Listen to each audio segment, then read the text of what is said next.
meel meeraha dhagaxa uu qarxay dhowr qaybood. Hal cadad oo weyn oo dhagax quantum ah oo dhalaalaya ayaa hawada maraya kuna sii jeeda dhulka.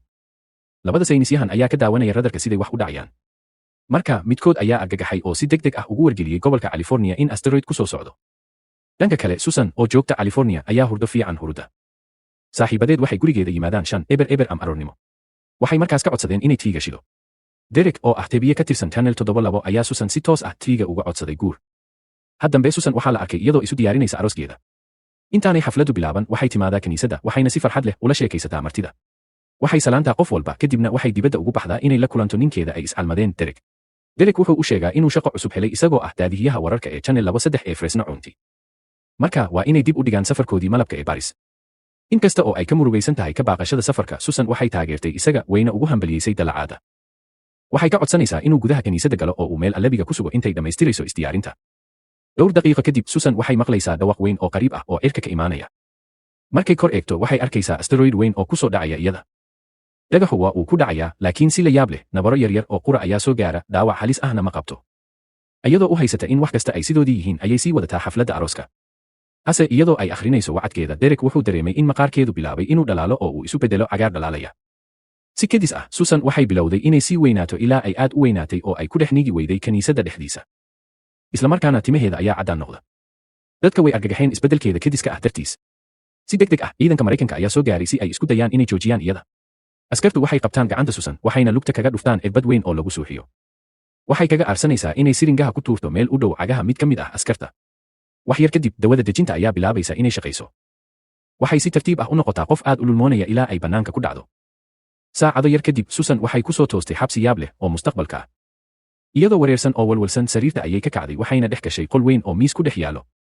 Inta ay aaga sahaminayso, waxay maqlaysaa codad ka imaanaya albaab gadaashiisa. Way soo dhawaanaysaa iyadoo rajaynaysa in qof u jawaabo.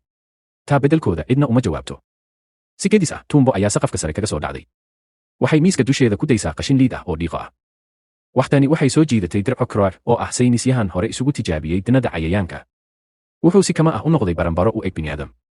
Iyadoo ka naxday muuqaalkiisa qariibka ah, Susan waxay qabsatay qaado. Waxay bilowday inay garaacdo iyadoo saynisyahanka baranbarada u eg ku tumanaysa miiska. Iyadoo naxsan oo cabsanaysa ayay dib u guranaysaa, markaasay ku dhacaysaa makhluuq kale oo la yiraahdo Bob.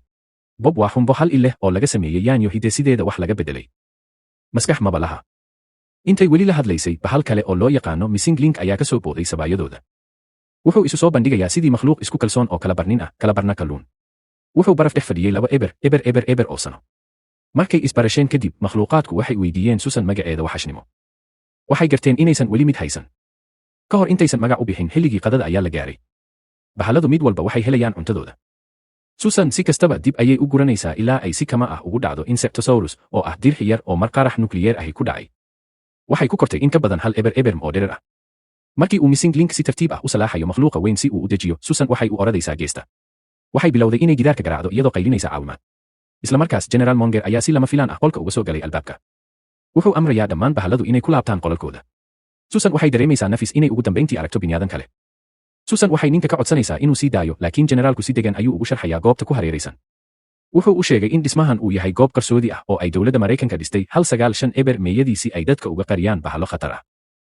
Maadaama Susan ay noqotay qof weyn, waa inay halkaas joogto weligeed. Loo ogolaan maayo inay mar dambe la xiriirto dunida dibadda. Markii uu tusay xabsiga yaabka leh, General Monger ayaa dib ugu celiyey qolkeedii. Waxa uu si kaftan ah u sheegay inay qolka ku dejiyeen booska sawirka yar ee bisad qurxoon si ay u dejiyaan. Wuxuu kaloo leeyahay maadaama ay hadda tahay bahal, waxay u baahan tahay magac bahal. Marka waxay go'aansadeen inay ugu yeeraan Kinormia.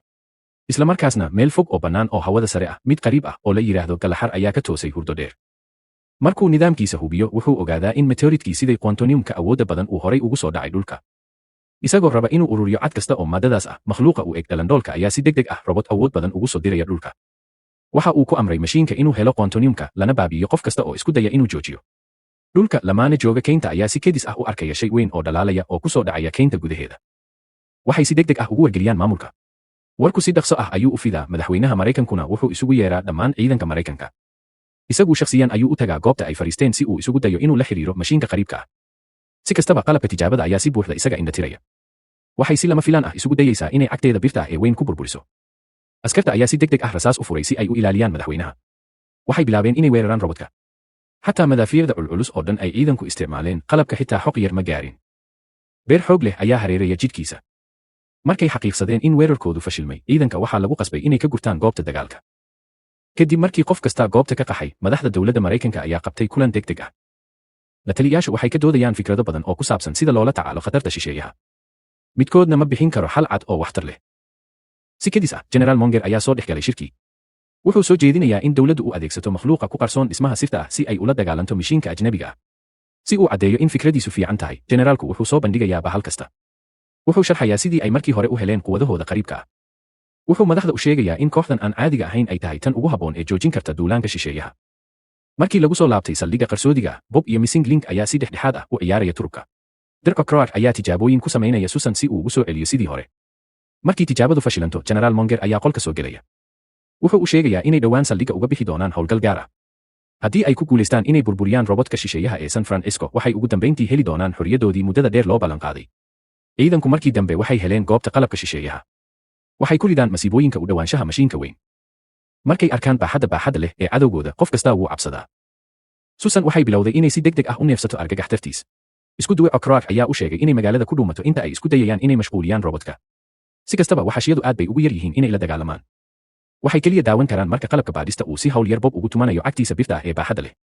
Waxay sii wadataa inay u socoto bartamaha magaalada. Wax yar kadib, robotku wuxuu helayaa Susan. Intii uu weerari lahaa, isla markaana wuxuu baarayaa jidhkeeda. Waxay gudaha jidhkeeda ka dhex heshaa tamarta quantumka. Markay u aqoonsatay inaysan halkaas muddo dheer kaga baxsan karin, ayay qabsatay laba baabuur oo kuwa furan ah. Waxay u adeegsataa inay xawaare ku dhisto marka ay ka soo dhuumanayso buur dhaadhaca. Isla markaasna, Missing Link wuxuu si dhaqso leh u dhex dalooshada nidaamka bulaacadaha dhulka hoostiisa. Dirk O'Croar wuxuu kaxaynayaa baabuur waddo oo ku shaqeeya matoorka jidka. Isagoo isku dayaya inuu dadka kale qorshihiisa u sharxo, Bob ayaa si lama filaan ah uga fakaday cagta robotka. Wuxuu ugu duulayaa si toos ah. Wuxuu si kama ah ugu indho tiri jiray dhoobo, wuxuuna sababay inay ku dhacaan gacanka San Francisco. Dhanka kale, Susan ayaa lumisay xakamaynta iyadoo jidka ku siibanaysa. Waxay ku dambaysaa buundada Golden Gate Bridge. Waxay ku dhacaysaa baabuur weyn, waxayna abuuraysaa saxmad baabuur oo baaxad leh. Iyadoo Susan ay isku dayayso inay wadada buundada nadiifiso, ayaa qalabka baaritaanka ee masiibada ah uu si lama filaan ah badda uga soo kacaya, isagoo u soo socda dhankeeda si uu u qabto. Iyadoo fuulaysa buundada, cidiyaha birta ah ayaa ku dhex xidhmay fiilooyinka dhumucda leh ee buundada. Xoogga ayaa qalloociya dusha wadada. Baabuur badan ayaa bilaabay inay u siibtaan dhanka mashiinka weyn ee burburinta ee ku dhex jira afka robotka. Xilligaas, militariga ayaa ugu dambeyntii la imaanaya Insectosaurus, oo ah makhluuqa cayayaanka weyn ah. Cayayaanka weyn wuxuu ku boodayaa buundada. Waxay lakabyo qaro weyn oo xariir ah si toos ah ugu buufinaysaa indhaha robotka, iyadoo daqiiqad ka xiraysa aragtida. Ku dhowaad isku waqti, Missing Link, Bob iyo Dirk O'Croar waxay gaareen biriijka. Waxay si lama filaan ah u mashquuliyaan Susan. Inta lagu jiro jahawareerka, robotka qariibka ah ayaa si adag gacantiisa ugu qabtay. Si kastaba, Susan waxay isticmaashaa xooggeeda cusub ee weyn. Waxay si tartiib ah ugu qasbaysaa faraha birta ah ee robotka inay ku furmaan xoog buuxa. Iyadoo la dhibtoonayo ginormica, dhaqdhaqaaqa rabaarka culusi wuxuu jebinayaa qayb ka mid ah jidka dilaacay. Laamiga waxyeeloobay wuxuu bilaabay inuu sii kala mido. Baabuurtii la dhigay ayaa si khatar ah ugu siimaya dhanka biyaha hoose. Markay aragtay khatarta, Susan ayaa si degdeg ah lugteeda ugu fidisay wadada oo dhan. Waxay u isticmaashaa sidii ooday si ay baabuurta uga ilaaliso inay dhacaan. Iyadoo robotka la mashquuliyey, Dirk O'Croar ayaa fuulaya jirka weyn ee Susan. Wuxuu si toos ah ugu booday afka furan ee robotka. Gudaha wuxuu gaarayaa xarunta kantaroolka, halkaas oo fiilooyin badan ay maamulaan nidaamka mashiinka. Si uu u caawiyo asxaabtiisa dibadda, saynisyahanku wuxuu qabtay laba fiilo. Waxa uu isku xirayaa dhammaadka naxaas ah. Halkii ay caawin lahayd, tani waxay abuurtaa cilad koronto oo kiciya iskaankar xooggan oo ku dhex jira indhaha robotka. Makiinadu waxa ay si lama filaan ah u sii daysay iftiin dhalaalaya. Waxa ay si buuxda u qaboojisaa Insectosaurus, taas oo ka dhigaysa cayayaanka weyn mid aan dhaqaaqi karin. Markay dareentay khatarta dadka rayidka, Susan waxay go'aansatay in ammaankoodu yahay waxa ugu muhiimsan. Waxay Bob ka codsatay inuu dumiyo darbiyada celinta ee buundada dacaladeeda ah. Marka baabuurtii godoontay way soo jeesan karaan oo si nabad ah ayay u kaxaysan karaan. Kadib markii ay dadkii oo dhammi ku guulaysteen inay ka baxsadaan buundada, ginormica waxay samaynaysaa isku daygii ugu dambeeyey oo ay kaga adkaanayso robotka. Waxay qabsataa xadhigga birta ah ee ku dhex jira cidiyaha robotka. Waxay ku bixisay xooggeeda oo dhan. Awoodda degdega ah waxay ka dhigaysaa baaritaankii weynaa inuu miisaanka lumiyo. Waxay ka dhacaysaa dhinaca buundada. Sababta culayska baaxadda leh ee mishiinka awgeed, dhismaha buundada Golden Gate ayaa bilaabay inuu hoos u qalloocdo. Mid ka mid ah dogobyadii rukunka ahaa ayaa ugu dambeyn laba u go'ay. Waxay ku duldhacaysaa robotka qariibka ah. Leydka culus ayaa u kala goynaya jirka robotka laba qaybood. Wuxuu damiyaa mishiinka isla markiiba. Isagoo ka fog dhinaca kale ee koonka, Galaxar wuxuu u daawanayaa fashilka qorshihiisa. Isagoo ka caraysan lumitaanka robotkiisa ayuu go'aansaday inuu isagu aado dhulka. Wuxuu toos ugu soo socdaa Galaxigeena si uu isagu shakhsiyan u soo ceshado quantumka. Markii dagaalku dhammaado, makhluuqaadka waxaa loo geeyaa guriga Susan. Waxay rabtaa inay asxaabteeda cusub baro qoyskeeda. Hase maadaama ayaan wuxuush weyni arkin dad caadi ah sanado badan, waxay u dhaqmayaan si aad u la yaab leh. Inta booqashada mid ah, Bob wuxuu ku dhawaaday inuu cuno hooyada Susan. Tani waxay keenaysaa in qof walba argagaxo. Markay xaaladdu degtay, Susan waxay si lama filaan ah u garatay in Derek uusan marnaba u imaan inuu la dabaaldego. Waxay go'aansatay inay raadiso. Waxay u daysaa makhluuqaadka reerkeeda. Tani waxay noqotay fikrad aad u xun waayo Derek Croix ayaa ku dhawaaday inuu guriga ku qaraxiyo tijaabo dhexdeeda. Waxay qof kasta ku qasbi doontaa inuu baqdin awgeed u cararo. Dhanka kale, Derek wuxuu soo gabagabeynayaa baahinta telefishinka ee Channel 172. Susan ayaa si lama filaan ah u soo muuqata. Si tartiib ah ayay u soo qaadaysaa, dhabtana ugu haysaa. Way ruxruxataa isagoo kale ah boombalo maro ah intay isku dayayso inay la hadasho. Markay dhulka dhigto kadib, Derek wuxuu qiraa inuusan diyaar u ahayn la macaamilka weynaanteeda. Wuxuu leeyahay khatar uma gelin karo shaqadiisa inuu ka caawiyo inay caadi ku soo laabato. Tani waxay soo afjaraysaa ballankoodii xilli ay isaga aad ugu baahnayd. Iyadoo qalbi jabtay oo cidlo dareemaysa, Susan si tartiib ah ayay waddada u lugeynaysaa. Waxay gaadhay xarun shidaal oo degan halkaas oo ay fadhiisatay oo ay bilowday inay ka fikirto nolosheeda. Wax yar kadib, wuxuushii kale ayaa yimid oo la fariistay. Waxay ka hadlaan dareenka ay leedahay in lagu noolaado sida bahlada. Waxay kaloo ka wada hadlaan xiriirka ay la leedahay Derek. Wada hadalkan inta uu socdo, Susan waxay ugu dambeyntii fahamsan tahay inay iska dhalanteedisay Derek muddadii oo dhan. Bilaaba, Susan ayaa hawada u kacaysa sababtoo ah markabka galaxar ayaa kor ugu soo jiidaya iftiin xooggan. Insectosaurus si degdeg ah ayuu u toogtay xariir qaro weyn si uu u joojiyo, laakiin shisheeyaha ayaa diiday in qofna soo dhex galo. Markabku wuxuu ridaa goob tamar xooggan leh. Waxay si toos ah ugu dhacaysaa cayayaanka weyn, iyadoo miyir beel ka dhigaysa makhluuqaas weyn. Gudaha markabka hawada, Susan waa la qabtay waxaana maxbuus ahaan u kaxaystay galaxar. Isagoo markabka kula dhex lulaya, shisheeyaha ayaa u sharaxaya in quantumka ku jira jirkeeda uu yahay tamarta xoogga leh ee uu rabo. Wuxuu u horseedayaa qol gaar ah oo lagu soo saaro. Maadada halkaas ayaa looga saari doonaa jirkeeda. Ka hor inta aysan gaarin, Susan waxay ku guulaysatay inay jebiso aaga xoogga ee haysata. Waxay bilowday inay kacdo makhluuqa markabka dhexdiisa. Inta lagu guda jiro eryashada, waxay dhex martay oo burburinaysaa qaybo spaceshipka. Way qalabka burburisaa iyadoo isku dayaysa inay joojiso. Holka weyn ee weyn dhexdiisa waxay ugu dambeyntii ku ridaa galaxar dhulka. Mar kale ayay ka daba oradaysaa. Si kastaba, shisheeyuhu horay ayuu dabinkan u qorsheeyey. Susan waxay si lama filaan ah ugu dhex jirtay qolka soo bixinta. Makiinadu waxay bilowday inay ka saarto quantumka jirkeeda. Marka hawshu socoto, Susan si tartiib ah ayay u daciifaysaa. Waxay bilowday inay dib ugu soo laabato cabirkeeda caadiga ah ee bini'aadamka. Waxay ku hor haysataa gargaar laan galaxar. Maada uu helay tamartii uu rabay, shisheeyuhu wuxuu qorsheynayaa inuu eerta ku dul dhiso ilbaxnimadiisii burburtay isagoo isticmaalaya quwadda quantum. Wuxuu bilaabayaa inuu isnuquliyo. Wuxuu abuuraa ciidan aad u weyn oo nuqulo ah. Markii uu sameeyey kumanaan nuqul, galaxar wuxuu fariin u diray caalamka oo dhan. Fariinta dhexdeeda wuxuu ku dhawaaqay in dhulka ay hadda qabsadeen makhluuqaad shisheeye. Wuxuu ka digayaa in qof kasta oo isku daya inuu caabudo la baabiin doono. Fariinta waxay cabsi iyo qas ka dhex abuurtaa meeraha oo dhan. Qorshe kama dambays ah oo lagu joojinayo isaga, General Monger wuxuu soo ururiyaa bahlada haray. Mid walba wuxuu siinayaa jetpack. Qalabkan intay wataan, kooxdu waxay u duulayaan dhanka markabka galaxar si ay Susan u soo badbaadiyaan. Monger iyo duuliyihiisa ayaa dib u haraya si ay u mashquuliyaan hubka shisheeyaha. Isla marka ay hawada sare ka dareento generaalka, garaadka macmalka ah wuxuu soo ridaa goobo tamar xooggan leh. Waxay hawada u martaa sida boomerang oo kale. Weerarku wuxuu ku dhacay dhabarka diyaaradda Monger.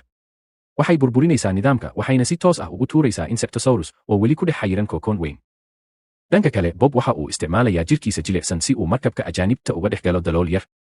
Markuu gudaha galo, wuxuu raadiyaa Susan. Waxaa loo qaadayaa meel wax lagu gubo halkaas oo lagu baabiin doono. Si uu badbaadiyo, Bob wuxuu helayaa dareeska ajnabiga. Wuxuu iska dhigayaa galaxar si uu nuqulada ugu amro inay maxbuuska u keenaan. Si kastaba ha ahaatee, askariga kiliiniga ah wuxuu u arkaa Bob inuu u eg yahay nuqul jabsan. Wuxuu amray in Bob iyo Derek Croix labadaba loo geeyo kuleeliyaha si loo gubo. Nuqulku xitaa calaamadiisa iyo hubkiisa ayuu bahlada siinayaa. Isagoo ka faa'iidaysanaya fursadda, Bob wuxuu si degdeg ah u toogtay Alonika.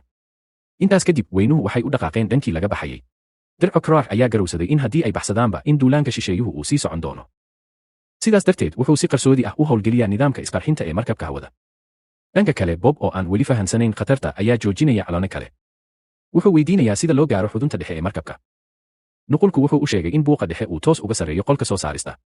Markuu arkay Bob oo si yaab leh u dhaqmaya, Derek Croix wuxuu garowsaday in hub lala dhex daayo ay khatar tahay. Waxa uu isku dayayaa in uu qoriga ka kaxeeyo. Inta ay halganka ku jireen, si kadis ah ayay u qaraxday waxayna ku dhacday mid ka mid ah kolonnadii u dhowaa.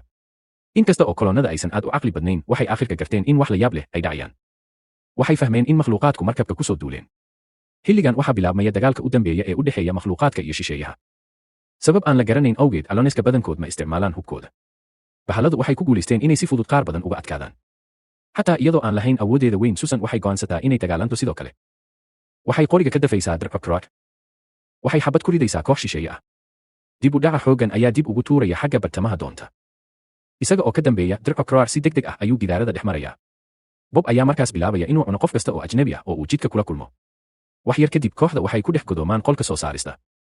Bob oo ah makhluuqa dhoobada buluuga ah, wuxuu qof kasta si degdeg ah ugu tuurayaa gudaha xudunta tamarta markabka.